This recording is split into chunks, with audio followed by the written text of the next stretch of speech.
Hi everyone, I'm Kelly. Welcome to my attempt to de-stress some jars. We'll see how this works. I have two Bernardin mason jars, and these each have two coats with a pouncy brush of chalky finish. It's called carbon. Before you use this, make sure you shake it really good, because otherwise it comes out looking like glue. You got to give it a good mix up before you go for it.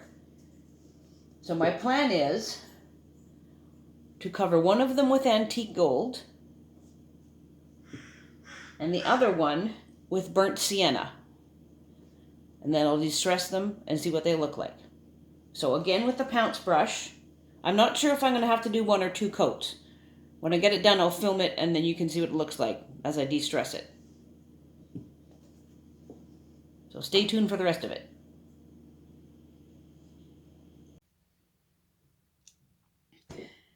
Hi everybody, again. I'm going to get the sanding done and show you how to do it, or how I'm going to do it. I've seen videos of this for these painted jars. So to recap, there was two coats of the chalk paint, and this is now two coats of acrylic. So basically you just distress like the writing part on the jar and the corners. And you don't need to go very hard, I don't think. Let me just try this. I've never actually done it with one of these little blocks before. Ah, see, there you go. It pales out the paint, and then there's a little bit of the black underneath. So depending how you want it to look, like you can go bigger. I just kind of went around the corner. I'm going to go over the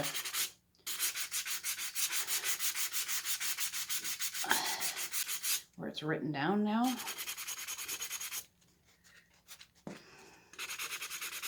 Looks kind of cool with this lighter color too.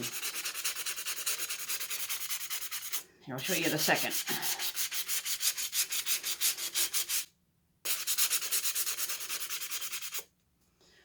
So you can see the lighter color showing through, but the little bit of black's coming through. So I'm going to keep on sanding and get it down so that the black shows through better and do more corners. And I'll do it the same on that golden colored one, and then we'll see how we go after that. Alrighty, so there we have it. Looks like an old beat up jar. Two different shades with the black showing through. There's what the yellow and gold one looks like. Looks kind of cool. I have seen versions of doing this distressing where you just put the color of paint you want and then you rub it off so that you get kind of the glass roughness showing through. So I might try that sometime, but I kind of like these ones, how they look really cool and old, and I think they'll be awesome. I will put something around the top, maybe some of that jute rope, but because I want to keep them, I like them the way they are, I'm going to use this Mod Podge.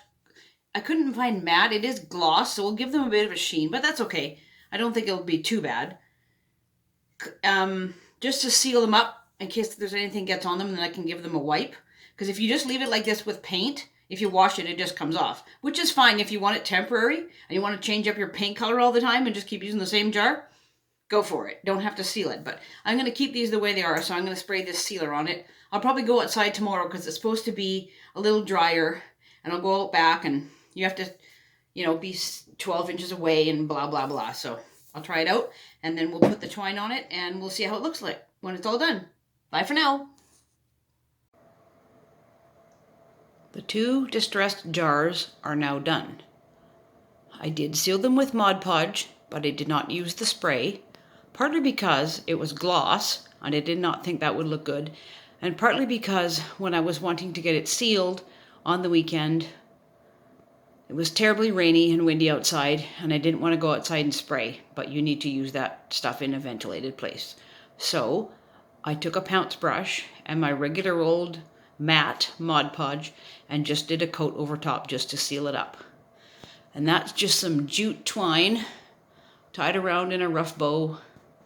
I did glue gun it here and there just to make sure it was sticking down as I wound it around. You could put raffia on the top, you could leave them plain, you could use the wider ribbon that looks sort of like jute but not, you could use the hemp stuff, whatever turns you on. It's your project.